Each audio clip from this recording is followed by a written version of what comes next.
नमस्कार दोस्तों, अगर मैं आपसे पूछूं कि क्या आप कृष्णा में विश्वास करते हैं तो आप लोगों में से बहुतों का कहना होगा कि जी हां, बिल्कुल विश्वास करते हैं।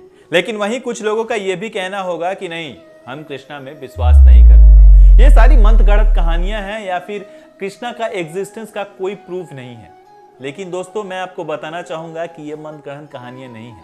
कृष्णा की एग्जिस्टेंस का सबूत हमको मिला है, वो भी साइंटिफिकली। जी हां दोस्तों, 1983 से 1990 के बीच कुछ आर्कोलॉजिस्ट भारत के पश्चिमी दिशा में गुजरात के जामनगर डिस्ट्रिक्ट के पास अरब सागर में पानी के नीचे कुछ रिसर्च कर रहे थे। इस मिशन को लीड कर रहे थे under water archaeologist doctor SR Rao. वो समुद्र के नीचे कुछ ढूंढ रहे थे।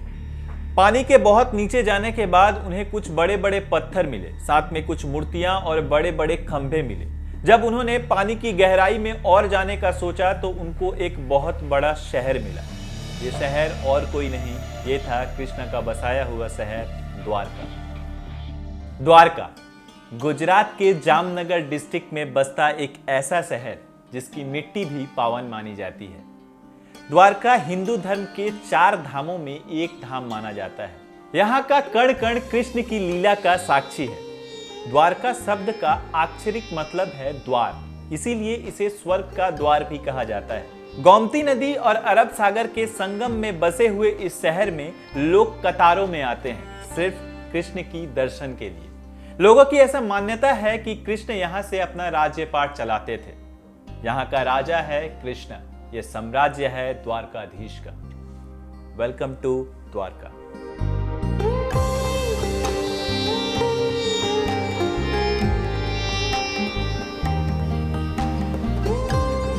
एज पर हिंदू माइथोलॉजी, भगवान विष्णु के 8वें अवतार श्री कृष्ण ने द्वारका बसाया था। श्रीमद् भगवत महापुराण के अनुसार कृष्ण का जन्म मथुरा के एक जेल में हुआ था। उसके बाद उनके जन्म के बाद उनके पिता वासुदेव उन्हें गोकुल छोड़ गए थे। पर पुराण के मुताबिक कृष्णा का कर्म भूमि था द्वारका। वर्तमान में द्वारका को 2 हिस्सों में बांट दिया गया है।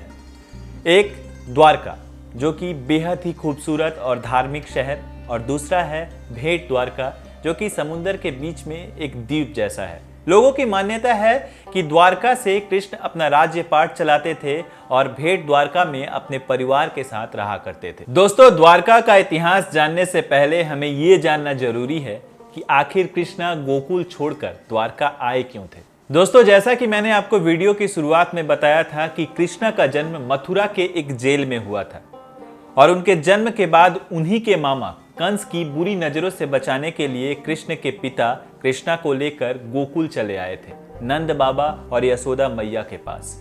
कृष्णा वहीं पर धीरे धीरे बड़े होने लगते हैं, लेकिन जब उनके मामा यानी कंस का अत्याचार अपनी चरम सीमा पर पहुंच गया था, तब कृष्ण बाध्य होकर कंस का वध कर देते हैं। इस बात से कंस का ससुर यानी जरासंध बहुत ज्यादा क्रोधित हो जाता है और वो कृष्ण से बदला लेने के लिए मथुरा पर अटैक कर देता है। लेकिन हमारे कृष्ण का दिल इतना बड़ा था कि जितनी बार भी जरासंध उन पर अटैक करता है, कृष्ण हर बार उसे क्षमा करके जाने देते हैं। लेकिन इस बात से जरासंध का मनोबल और भी ज्यादा बढ़ जाता है और वो लगातार अटैक करता रहता है। और एक तरफ मथुरा वासियों का सिक्योरिटी इशू भी होने लगता है। इसीलिए 18वीं बार जरासंध के आक्रमण के बाद कृष्ण मथुरा छोड़ अपनी प्रजा को लेकर पश्चिम की ओर निकल पड़ते हैं। कृष्ण समुद्र में अपना साम्राज्य बनाना चाहते थे, इसीलिए वो समुद्र देव से कुछ जमीन उधार मांगते हैं। समुद्र देव उन्हें 12 योजन जमीन उधार में देते हैं। 1 योजन का मतलब होता है लगभग 8 किलोमीटर, यानी 96 किलोमीटर में बसा हुआ था द्वारकाधीश का नगरी द्वारका। द्वारका निर्माण का काम विश्वकर्मा को दिया जाता है। फिर क्या, द्वारका में बड़ी बड़ी महलें बनने लगती हैं और उन महलों में सोने के दरवाजे लगने लगते हैं। ऐसी मान्यता है कि पूरी द्वारका में 9 लाख महलों का निर्माण किया गया था। द्वारका को बड़े बड़े बगीचों और तालाबों से सजाया गया था। यही नहीं, द्वारका की सिक्योरिटी के लिए द्वारका के चारों तरफ ऊंची ऊंची दीवारों से घेर दिया गया था। चूंकि द्वारका समुद्र के बीच में था, इसलिए द्वारका तक पहुंचने का एकमात्र जरिया था नाव। अभी तक ये तो गया द्वारका के बसने के बारे में पौराणिक एक्सप्लेनेशन, लेकिन सवाल अभी भी यही है दोस्तों कि आखिर जिस शहर को कृष्णा ने इतने प्यार से बनाया था, आखिर वो शहर क्यों डूब गया, क्यों समुंदर निगल गया द्वारकाधीश की इस प्यारी नगरी को। दोस्तों, द्वारका के डूबने को लेकर 3 मेन कारण को माना जाता है। चलिए हम उन तीनों पॉइंट्स को लेकर इस वीडियो में डिस्कस करते हैं। तो पहला पॉइंट ये माना जाता है दोस्तों कि जब कृष्णा अपने पूरे परिवार और प्रजा के साथ द्वारका में रहने आए तो उसके कुछ समय बाद ही महाभारत की जंग छिड़ गई कौरवों और पांडवों के बीच। कृष्णा अर्जुन के सारथी बनकर पांडवों की तरफ से जंग में शामिल हुए। कृष्णा की एडवाइस सुनकर ही पांडवों ने अपने सारे मुहरे सजाए और अंत में पांडवों की जीत हुई और कौरवों की हार। इस युद्ध में गंधारी ने अपने 100 बेटों को खो दिया और उसका मानना था कि ये पूरा हुआ है कृष्ण की एडवाइस के चलते। इससे क्रोधित होकर गंधारी ने कृष्ण को अभिशाप दिया कि जिस तरह कौरवों के वंश का नाश हुआ है उसी तरह 36 साल बाद जदु वंश का भी नाश होगा। हालांकि कृष्ण जानते थे कि जिसकी सृष्टि हुई है उसका एक दिन नाश होना निश्चित है, इसलिए कृष्ण इस श्राप से बिल्कुल नहीं घबराए। अब आते हैं दोस्तों पॉइंट नंबर 2 पर।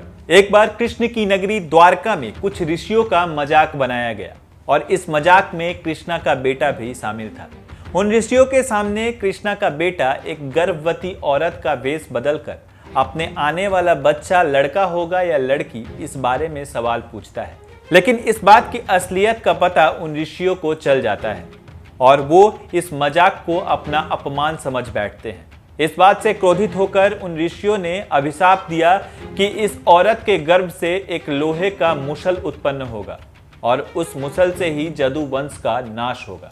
थोड़ी देर बाद कृष्ण के लड़के सांब के कपड़े के नीचे से सच में एक लोहे का मुसल प्राप्त होता है। वो लोग इस बात से चौंक जाते हैं और उस लोहे को टुकड़ा टुकड़ा कर कर पानी में बहा देते हैं। ना रहेगा बांस और ना बजेगी बांसुरी। लेकिन दोस्तों, होनी को तो कुछ और ही मंजूर था। उस लोहे के कुछ टुकड़ों को एक मछली निगल लेती है। फिर कुछ दिन बाद जब मछुआरे अपने मछली पकड़ रहे थे तो उनकी जाल में नॉर्मली एक मछली फंस जाती है। जब उस मछली को काटा जाता है तो उस मछली के पेट से कुछ लोहे के टुकड़े निकलते हैं। मछुआरों को एक नॉर्मल लोहे का टुकड़ा लग रहा था और वो उसे ऐसे ही फेंक देते हैं। उस लोहे के टुकड़े में से एक टुकड़ा एक शिकारी को मिलता है। वो उस टुकड़े से एक जहरीली तीर बनाता है। दूसरी तरफ घड़ी का बैक काउंट शुरू हो चुका था। गंधारी का 36 साल का अभिशाप पूरा होने वाला था। जदु वंश के लोग शराब और अन्य नशे में लत हो चुके थे। यहाँ तक कि कृष्ण के बेटों के बीच भी युद्ध छिड़ चुका था।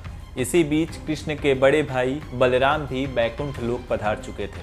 अब आप लोगों में से बहुत कोई ये सोच रहा होगा कि आखिर लोहे के मुसल का क्या हुआ।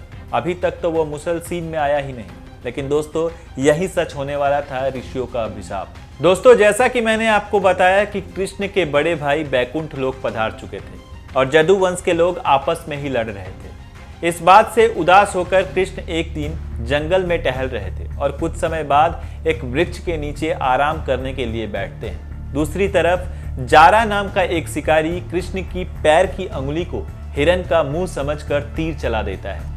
ये वही तीर था दोस्तों जो उस मुसल के टुकड़े से बनाया गया था। इस जहरीली तीर के लगते ही कृष्ण बैकुंठ लोक पधार जाते हैं और ऋषियों का श्राप सही साबित होता है। अर्जुन को ये खबर मिलते ही वो तुरंत द्वारका चले आते हैं। द्वारका की हालत उस समय बहुत खराब थी, मानो चारों तरफ आग जल रहा था। अर्जुन ने कृष्णा को वादा किया था कि वो हमेशा कृष्णा और उनकी प्रजा के साथ खड़े रहेंगे।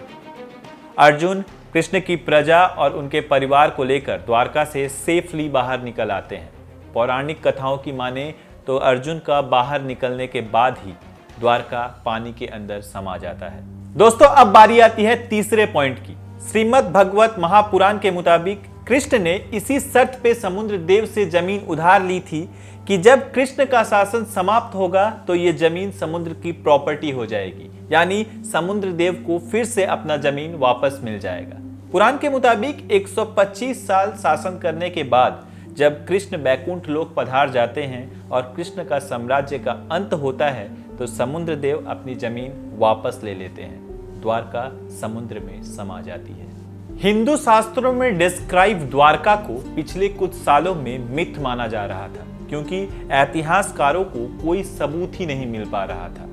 लेकिन 1983 से 1990 के बीच under water archaeologist doctor SR Rao और उनकी टीम को बहुत दिनों तक पानी के नीचे ढूंढने के बाद बड़ी बड़ी इमारतों के अवशेष मिले। यही नहीं, 560 मीटर लंबी दीवार के अवशेष भी मिले। उन्हें कुछ बड़ी बड़ी खंभे, कुछ बर्तन के टुकड़े और कुछ स्कल्पचर्स भी मिले, जिससे ये तो साबित होता था कि पानी के अंदर कोई डूबा हुआ शहर तो है, पर यह साबित नहीं होता था कि वो डूबा हुआ शहर कृष्ण की नगरी द्वारका ही है। सबूत कलेक्ट करने के लिए आर्कियोलॉजिस्ट उन सभी चीजों पर कार्बन डेटिंग मेथड अप्लाई करते हैं। ये वो टेस्ट है जिससे पत्थरों की अनुमानिक उम्र निकाली जा सकती है। इस टेस्ट का जब रिपोर्ट आया तब सभी दंग रह गए। एज पर रिपोर्ट, ये पत्थर महाभारत यानी 3126 BCE के समय के आसपास का था। महाभारत के समय ही कृष्णा का द्वारका एग्जिस्ट कर रहा था। इससे यह तो साबित होता है कि द्वारका नगरी कोई काल्पनिक सोच नहीं है, ये नगरी सच में एग्जिस्ट करती थी, जो कि अभी पानी के नीचे चली गई है। पर बोलने वालों का क्या है दोस्तों, वो तो बहुत कुछ बोलेंगे। उस समय सवाल उठा कि पत्थरों का क्या है, वो तो कहीं का भी हो सकता है। इस बात पर आर्कियोलॉजिस्टों ने समुद्र के नीचे जाकर शहर का जहां तक अवशेष मिला था उस एरिया को मापने का काम शुरू किया। आप दंग रह जाएंगे दोस्तों कि उस एरिया का माप 12 योजन ही निकला। यह वही 12 योजन था जो श्री कृष्ण ने समुद्र देव से उधार लिया था। दोस्तों, महाभारत और हरिवंश पुराण में कृष्ण की द्वारका का जैसा वर्णन किया गया है, आर्कियोलॉजिकल सर्वे ऑफ इंडिया यानी ASI को समुद्र के नीचे रिसर्च करते वक्त सेम वही प्रमाण मिले, चाहे वो द्वारका का नक्शा हो या एग्जैक्ट लोकेशन। दोस्तों, समुद्र से द्वारका को जोड़ता हुआ रास्ता आज भी एग्जिस्ट करता है, जैसा कि पुराणों में लिखा गया था। द्वारका के रिसर्च के समय जो सिक्के मिले थे आर्कियोलॉजिस्टों को, वो वही सिक्के हैं जिनका वर्णन महाभारत में किया गया है। द्वारका के रिसर्च में मिले पत्थरों का कार्बन डेटिंग हो या चाहे कोई भी एग्जामिनेशन हो, वो सिर्फ भारत में ही नहीं बल्कि विदेश में भी किया गया, ताकि शक की कोई भी गुंजाइश ना रहे। लेकिन दुख की बात तो यह है दोस्तों कि फंडिंग की कमी की वजह से ये रिसर्च बीच में ही रोक देना पड़ा। लेकिन फिर से 2007 साल में ASI ने इस रिसर्च को फिर से शुरू किया। आम पब्लिक में द्वारका को जानने का इंटरेस्ट और भी बढ़ गया जब से प्राइम मिनिस्टर नरेंद्र मोदी द्वारका गए।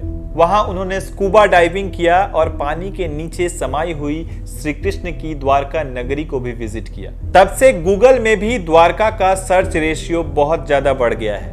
द्वारका टूरिज्म को भी इसका पॉजिटिव इफेक्ट देखने को मिला है।